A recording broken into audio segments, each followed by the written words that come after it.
बिस्मिल्लाहिर्रहमानिर्रहीम, अस्सलाम वालेकुम।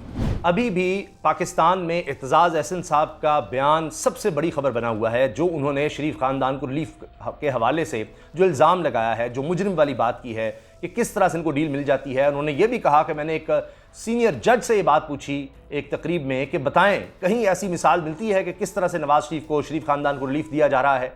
अब हुआ क्या है, जो खबर सामने आई है वो ये है कि जी एतजाज़ अहसन साहब के खिलाफ पीपल्स पार्टी ने एक्शन लेने का फैसला कर लिया है। वो पीपल्स पार्टी के जिसके बारे में आप जानते हैं कि हमेशा नून लीग के खिलाफ लड़ती रही है, जिनके बारे में आसिफ जरदारी साहब कहते हैं जी शरीफ खानदान के साथ तो हम जन्नत में भी जाना हमें कबूल नहीं है और अब नहीं हो सकता, और बहुत से उनके बयानात हैं नून लीग के खिलाफ, और क्या कुछ नहीं हुआ। मोहतरमा बेनज़ीर भुट्टो वाला मामला सारा कुछ आपको पता है।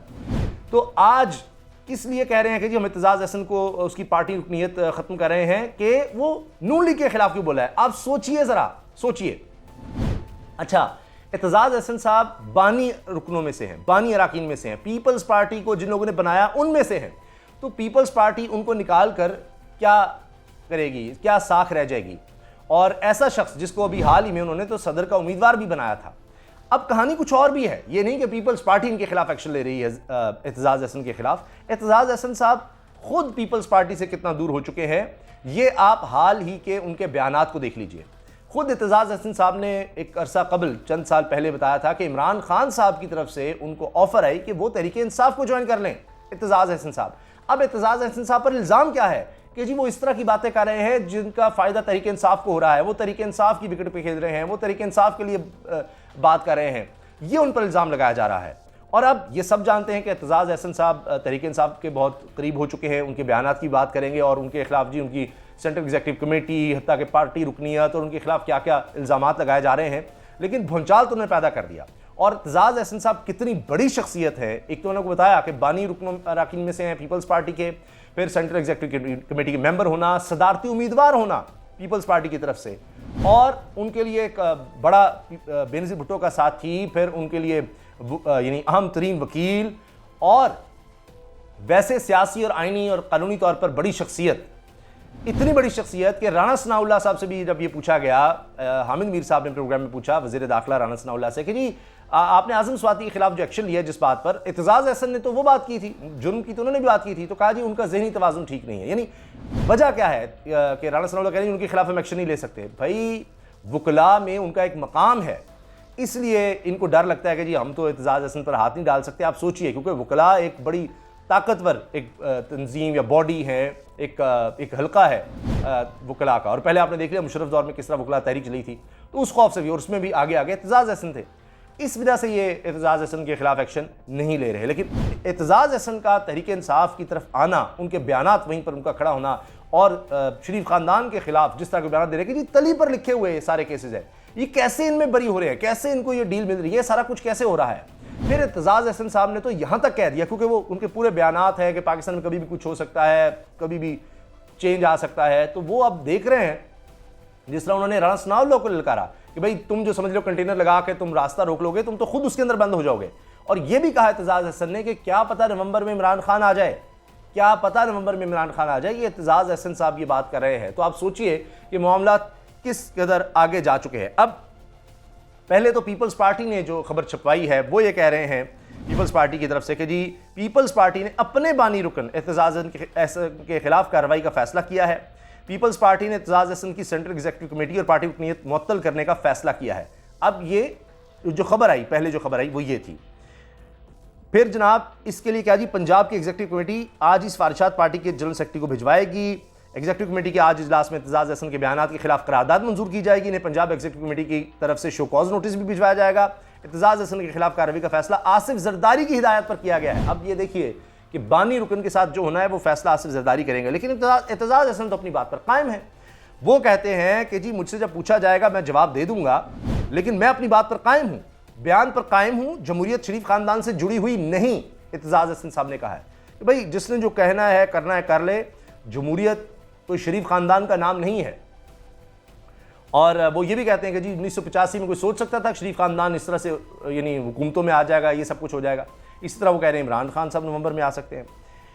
अब एतजाज़ अहसन साहब ने चूँकि उनके बयानात ऐसे आए हैं और वो टेलीविजन में इंटरव्यूज़ भी दे रहे हैं, और वैसे हामिद मीर साहब ने पूछा भी कि भाई राणा सलमान साहब आप कह रहे हैं उनका ज़हनी तवाज़ुन दुरुस्त नहीं है, तो वो तो सुप्रीम कोर्ट में पेश होते हैं, हाई कोर्ट में पेश होते हैं, लोग उनको वकील करते हैं, बहुत बड़े वो वकील हैं, तो ये इसी वजह से है कि डरे हुए हैं। अब अगर एतजाज़ अहसन साहब तहरीक इंसाफ को बाकायदा ज्वाइन कर लेते हैं तो पीपल्स पार्टी गिला नहीं कर सकती, वो खुद इस तरह से जा रहे हैं। पहले ही एतजाज़ अहसन साहब पीपल्स पार्टी से दूर हो चुके हैं। पीपल्स पार्टी अब जिन हरकत और सकनात की तरफ चली गई है, तो वो तो पहले ही तहरीक इंसाफ के हक़ में बयान दे रहे हैं, इमरान खान के हक़ में बयान दे रहे हैं, तो कुर्बतें तो पहले ही हैं। अब वो बाकायदा ज्वाइन अगर करते हैं तो आप सोचिए कि क्या हाल होगा पीपल्स पार्टी का, पीडीएम का, और तहरीक इंसाफ कितनी मजबूत होगी। पहले भी ये खबर आई थी कि जब इमरान खान साहब की हुकूमत को निकाला जा रहा था तो उस वक्त भी ये इंकशाफ हुआ था कि इमरान खान साहब ने एतजाज़ अहसन से भी मशवरा किया था कि क्या करना चाहिए। तो यकीनन एक लीगल माइंड, एक बड़ा सियासतदान, पार्लियामेंटेरियन, वकला तहरीक का रहनुमा, उसका आना तहरीक इंसाफ में बहुत बड़ी खबर होगी। इमरान खान साहब को इससे बहुत बड़ा बूस्ट मिलेगा। अच्छा, वकील की हद तक वो यानी वैसे भी आप देखें तो किसी का भी केस करते हैं। अब जनाब उनके जो बयानात हैं, ख़ास तौर पे मरीम नवाज़ साहिबा की बरियत के हवाले से, उन्होंने कहा जी सिस्टम जो है ना ये पाकिस्तान का ऐसा है, सिस्टम को जो निशाना बनाया ये इस वक्त हर कोई डिस्कस कर रहा है। फिर उन्होंने कहा कि जी ये एक मजाक है, मरीम नवाज़ की बरियत एक मजाक है, और उन्होंने ये हाई कोर्ट में खड़े होकर साफ़ियों से गुफ्तगू की थी और कहा था कि जी नवाज शरीफ, शहबाज शरीफ, मरीम के मुकदमे तो आपकी मेरी हाथ की तली पर लिखे हुए हैं, यानी सबको पता है कि क्या हुआ है। तो फिर सोशल मीडिया पर बड़ी पजीराई मिली इनके बयान को, तहरीक इंसाफ ने भी इस चीज़ को बहुत शेयर किया, बड़ा उठाया। तो अब पीपल्स पार्टी इनसे नाराज़ हो गई और अब कहते हैं जी ये तो जनाब ये जमहूरियत के लिए ख़तरा करार दिया पीपल्स पार्टी इस बयान को। अब सोचिए पीपल्स पार्टी वो ये कह रही है। अच्छा, एतजाज़ अहसन साहब ने कहा जी जब कोई पार्टी में मुझसे जवाब मांगेगा जवाब दे दूंगा। अब एतजाज़ अहसन साहब जवाब भी आप देखिएगा कितना ज़बरदस्त देंगे, क्योंकि आईनी कानूनी माहिर है, और वो कहते हैं जी मैं खड़ा हूँ, क्योंकि जमहूरियत शरीफ ख़ानदान से जुड़ी हुई नहीं है। जमहूरियत मतलब शरीफ ख़ानदान नहीं है, लेकिन पीपल्स पार्टी को शायद ये लग रहा है। तो और कहा कि जी मैं अपने बयान पर कायम हूँ और ये मेरे दिल की आवाज़ है। अब आप सोचिए दिल की आवाज़ एतजाज़ अहसन साहब की क्या है, वो उन्होंने बता दिया है। वो शरीफ ख़ानदान के ख़िलाफ़ हैं, वो इमरान खान तहरीक इंसाफ के लिए नरमगोशा रखते हैं, और जो इमरान खान की सोच नज़र आ रही है एतजाज़ अहसन साहब समझते हैं कि वो दुरुस्त है। फिर पॉपुलैरिटी को भी मान रहे हैं इमरान खान साहब की।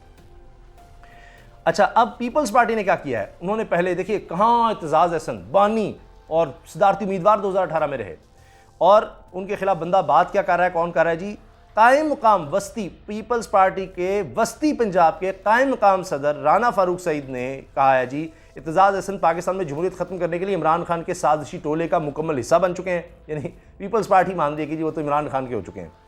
एतजाज़ अहसन एक अरसे से इमरान खान की फितना और फ्रॉड सियासत का दिफा कर रहे हैं और साथ साथ पीपल्स पार्टी की क़यादत पॉलिसियों की मुसलसल मुखालफत कर रहे हैं। ये उनको तकलीफ है कि भाई एक बंदा है, उसको हक़ हासिल है, उसको लग रहा है आपकी पार्टी ठीक नहीं जा रही, वो तनकीद कर रहा है, उसको लगता है इमरान खान ठीक जा रहा है, उसके हक़ में बात कर रहा है, और वो कहते हैं जी ये इमरान खान की पॉलिटिकल इंजीनियरिंग का हिस्सा हैं, ये खामोशी से उनके साथ हैं, ये पहले भी इस तरह से कर चुके हैं। आसिफ जरदारी और मोहतरमा फ़रियाल तालपुर को गिरफ़्तार भी करवाया इन्होंने, और बिलावल भुट्टो के खिलाफ झूठे मुकदमे बनाए। ये एतजाज़ अहसन साहब ने पर कह रहे हैं कि जी इमरान खान ने जब बनाए तो इन्होंने साथ दिया, उस वक्त उनकी ज़ुबान पर ताले लग गए थे। फिर कहा जी चौधरी एतजाज़ अहसन का शुमार उन चंद चोटी के रहनुमा में होता है जो बैक वक्त वकील, सियासतदान, अदीब और शायर भी हैं। ये पीपल्स पार्टी का बयान अपनी जगह, लेकिन अब लोग ये कह रहे हैं कि भाई वो बैक वक्त वकील, सियासतदान, अदीब और शायर भी हैं, और यानी ये सिविल सर्विस में गए थे, टॉप किया, और फिर वो छोड़कर जनाब इस तरह से पॉलिटिक्स को ज्वाइन किया, वकालत में आए। फिर कहते हैं जी पीपल्स पार्टी की सियासत उन्होंने शुरू में जिस तरह की, और फिर ये कि जी 1977 में जब जुल्फ़िकार अली भुट्टो के खिलाफ तहरीक चली, पीपल्स पार्टी मुश्किल में आई, तो एतजाज़ अहसन पीपल्स पार्टी छोड़कर असद खान के तहरीक इस्तिक़लाल में चले गए और पार्टी के खिलाफ कई बरस काम किया। ये पीपल्स पार्टी की तरफ से अब इल्ज़ाम लग रहा है। पीपल्स पार्टी और चौधरी एतजाज़ के दरमियान दूसरी मरतबा दूरी 2007 में उस वक्त हुई जब वो वकला तहरीक सुरखेल थे और उस वक्त के माजूल चीफ जस्टिस इफ्तिखार चौधरी को बहाल करवाने की मुहिम में पेश थे। ये सब बातें हकीकत हैं, मगर उसके बाद 2018 में फिर सदारती उम्मीदवार एतजाज़ अहसन को पीपल्स पार्टी ने क्यों बनाया, ये भी एक बड़ा सवाल है। फिर जनाब नवाज शरीफ के साथ मिलकर पीपल्स पार्टी की हुकूमत के खिलाफ 2008 में लॉन्ग मार्च किया और नवाज शरीफ के वकील की हैसियत से भी अदालतों में पेश होते रहे। तो आज यही तकलीफ है कि जी वो नवाज शरीफ के खिलाफ क्यों हो गए। उस वक्त इतराज़ था कि नवाज शरीफ के वकील क्यों हैं, आज नवाज शरीफ के खिलाफ क्यों हो गए, अब ये तकलीफ हो गई है। देखिए ना, ये पीपल्स पार्टी का दोहरा मयार नहीं है कि पहले गुस्सा था कि जी पीपल्स पार्टी की तरफ होते हुए नवाज शरीफ के वकील क्यों हैं, आज एतराज़ है कि इमरान खान के साथ क्यों हैं और नवाज शरीफ के खिलाफ क्यों हो गए हैं। वाह जी वाह। पीपल्स पार्टी से फिर दूरियां हुई, फिर सुलह भी हुई, और सेंट्रल एग्जीक्यूटिव कमेटी का हिस्सा अब भी हैं। अभी तो जनाब ये शो कॉज और ये कुछ अरसा चलेगा, और ये भी बात है कि जी एतजाज़ हसन का घर लाहौर में ज़मान पार्क में चेयरमैन तहरीक इंसाफ इमरान खान के पड़ोस में वाक़ है, दोनों एक ही जगह पर रहते नहीं, वही ज़मान पार्क के करीब। और अब ये भी कहा जा रहा है पीपल्स पार्टी की तरफ से कि जी वहाँ पर लोग एहतजाज करने के लिए बेचैन हैं, इमरान खान और एतजाज़ हसन के घर के बाहर, दोनों के घर के इकट्ठे। अब आप अंदाज़ा लगाइए। तो अब बात तो यह है कि एतजाज़ हसन ने हमेशा मर्ज़ी की सियासत की है, मुबसरीन भी ये कह रहे हैं, और वो ऐसे सियासतदान हैं जो पार्टी में रहते हुए भी अलग शनाख्त रखते हैं। तो ये मतलब जिस तरह जावेद हाशमी आप कह सकते हैं। तो बहरहाल अब इससे नुकसान पीपल्स पार्टी को ही होना है, पहले ही हो चुका है, और इसमें फ़ायदा एतजाज़ हसन साहब का होगा, उनका कद काठ और बढ़ेगा कि जनाब वो एक इंडिपेंडेंट सोच रखते हैं। इमरान खान साहब तहरीक इंसाफ को इससे ज़ाहिर फ़ायदा होगा, और ज्वाइनिंग अगर होती है, यानी हो सकता है वो भी बाकायदा ज्वाइनिंग ना करें, लेकिन आप देख सकते हैं कि खुद ही उनको धकेला जा रहा है उस तरफ। तो पहले उनकी हमदर्दियाँ या उनकी सोच तो इस वक्त इमरान खान साहब के साथ नज़र आ रही है। आपकी इस बारे में क्या राय है, कमेंट सेक्शन में ज़रूर इज़हार कीजिएगा अपनी राय का। अल्लाह हाफ़िज़।